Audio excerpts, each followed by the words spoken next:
Welcome to Tina Zaccardi Bakes. I am Tina Zaccardi, winner of Season 4 of the Great American Baking Show, and today we are making pistachio dried cherry biscotti. And the first two ingredients we're going to add are softened butter, unsalted, that way you can control the salt in the recipe, and grated sugar. We're going to cream this for about 3 to 4 minutes on medium speed until it is really light and fluffy. So the butter and sugar are really nice and fluffy and they're lighter in color. And I'm going to show you right here. So you can see how light and fluffy and lighter in color that really is. To this, we are going to add 2 whole eggs, room temperature. Cold eggs will cause your butter to seize and kind of get clumpy and almost look kind of curdled. So I like to crack mine into a bowl just to make sure that the egg is okay and make sure that I'm not getting any shell in my recipe. There goes the first one. We're going to beat this on medium until the egg is just combined, and then we're going to add the second one. So the first egg is totally incorporated, and I'm going to scrape down the sides again before we add our second. And you can see that this is a really smooth mixture. There's no lumps or clumps, and it doesn't look curdled. Okay? We're going to add our second egg. Again, I'm going to break it into another bowl just to make sure our eggs are A-okay. And there's our second one. I love having my sink right behind me. I just toss those shells right in there. And again, we're going to mix this until this egg is just combined.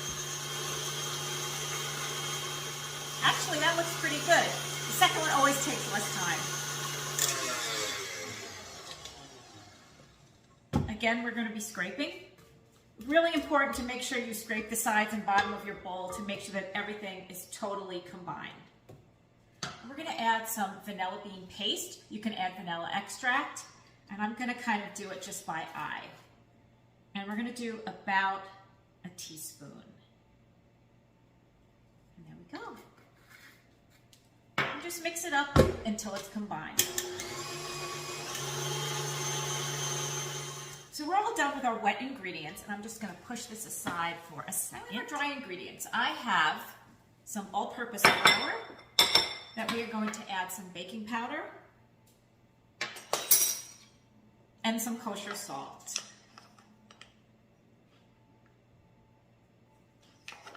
And we're going to whisk these all up. You definitely want to whisk this because you want to make sure that your baking powder is evenly dispersed in the flour. You don't want to take a bite of a cookie and get a taste of baking powder that's just not really nice. So that's done. And to this, I'm going to add my mix-ins. I have about a half a cup of roasted salted pistachios. That's how I like them. I like them salted. And I have some coarsely chopped tart dried cherries. We're going to add to that. Whoop, one got away. And we're just going to mix these in until they're totally combined. And the cherries and pistachios are coated with that flour. So we're going to bring our mixer back. And we're going to add our dry ingredients. And then we're going to mix this on low just until you don't see any more flour. You don't want to overmix this. You don't want tough cookies. You want them to be light. You want them to be crispy. And you're just going to do this until you don't see any more flour. In fact, sometimes I like to stop right about now, and I still see the tiniest little bit of flour. But in order for me to not overmix, I'll do the rest of it by hand. We are done with our mixer. So I'm going to take my spatula and I'm going to clean off the paddle. And then I'm just going to mix the rest of it by hand. Make sure we scrape the rest of that flour off the sides and any batter.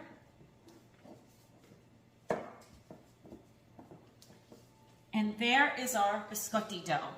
Done.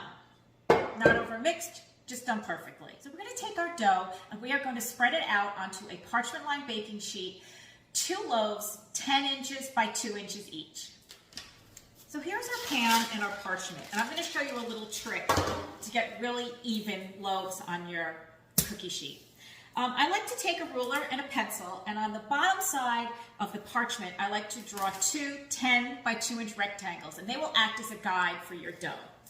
So I'm going to do one on this side. This is going to be 10 inches, and then 2 by 2. And this makes it so much easier to get really even cookies. I even like to do this with my piped cookies. Draw little guide circles.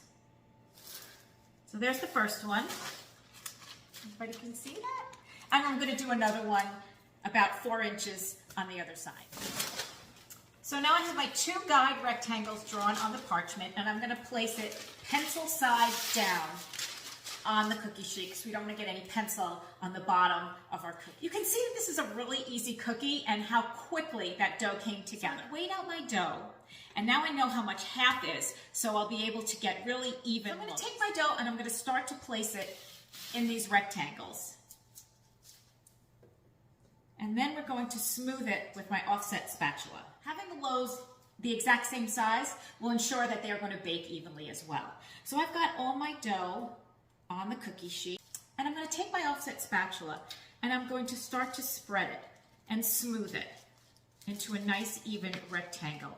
And I've got those really great guides that I drew on the paper to help me out with that.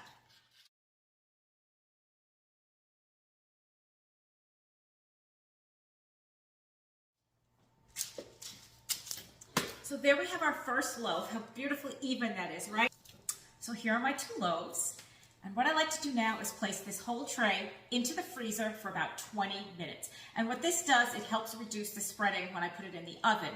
I could have added more flour, but I didn't want to do that because I didn't want to have dense biscotti. I want them to be light and crispy. So a little stay in the freezer for 20 minutes will help them firm up a little, and we'll get less spreading in the oven. So my biscotti dough has been in the freezer for about 20 minutes now, and it's really firm. In fact, it's so firm that you could just peel it off the parchment paper, wrap it in plastic, and then maybe in a Ziploc bag or foil, and place it in the freezer for you to bake off tomorrow or next week or even next month. This dough freezes extremely well, and you have it all portioned out. All you need to do is take it out of the freezer and stick it on the pan. You might need to add maybe 2 or 3 minutes extra baking time, but that's it. So if you're baking them today, I'm taking them out of the freezer. I'll be putting them into a 350-degree preheated oven for about 20 to 23 minutes until they're a light golden brown and they are firm to the touch. So these are right out of the oven, and you can see they're a nice light golden brown, and they are firm. You can still press a little, but they are set. So this is the way I like them. I don't like to over-bake them the first time. So now that they're out of the oven, I like to take them immediately and place them on a cooling rack. And I'll let them cool off until I can handle them, and then we're going to slice them. So now that the biscottis have cooled, I like to take them and put them on a board and slice them on the diagonal because we're going to put them in for their second bake. And I like to cut them somewhere between 1/2 and 3/4 of an inch thick. Just like this.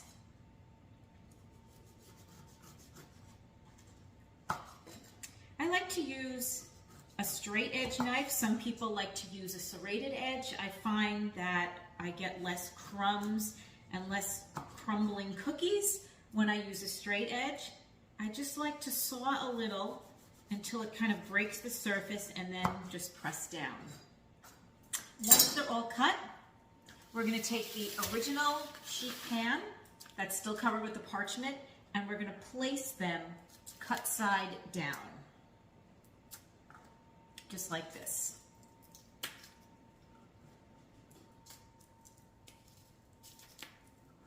And you can fill up the tray.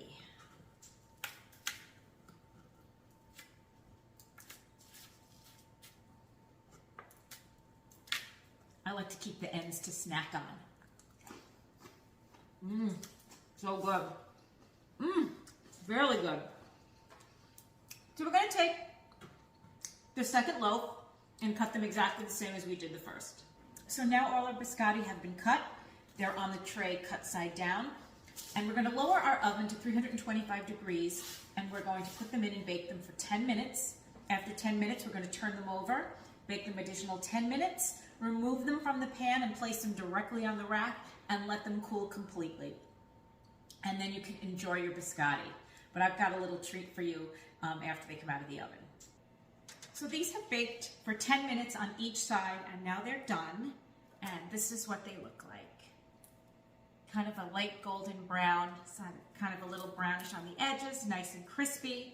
So we're going to take these and we're going to put them on a rack so that they can cool completely. There we go. Okay, so we're going to take this parchment paper off the pan and we're going to replace it with a piece of clean parchment. Because what we're going to do now is we're going to dip these in chocolate. As if the pistachios and cherries weren't good enough, we're going to dip these in chocolate. So I have some melted chocolate here that I've melted over a water bath. And this is really the best way to melt chocolate. It's kind of a gentle heat. It's not the high heat of your microwave where sometimes it tends to burn the chocolate. This will melt really nice, and you can see how beautiful and smooth this chocolate is. It's semi-sweet chocolate, which is my favorite, so that's what we're using. And what I like to do is take a really tall glass, because when we dip them, this is going to be the best way to dip your biscotti. So I have the glass here, and I'm going to pour the chocolate right into the glass. And we're going to fill this right up. There we go. Okay. So I'm going to take one of our biscotti, and we're going to dip it in maybe about halfway.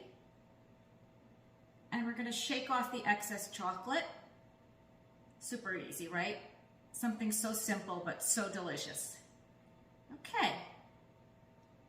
And once we've gotten the excess shaken off, we're going to place it on the parchment paper.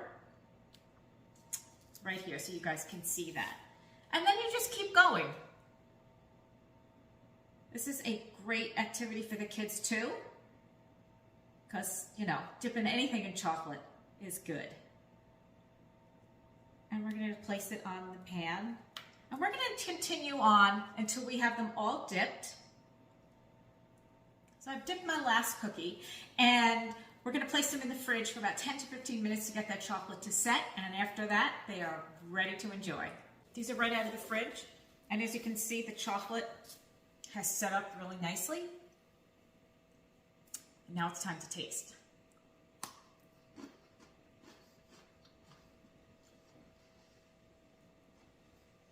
So good. You get that tartness from the cherries and kind of a salty bite from the pistachios and that beautifully sweet, semi-sweet chocolate. Delicious. I hope you give these a try. They are super easy, and I will see you next time on Tina Zaccardi Bakes.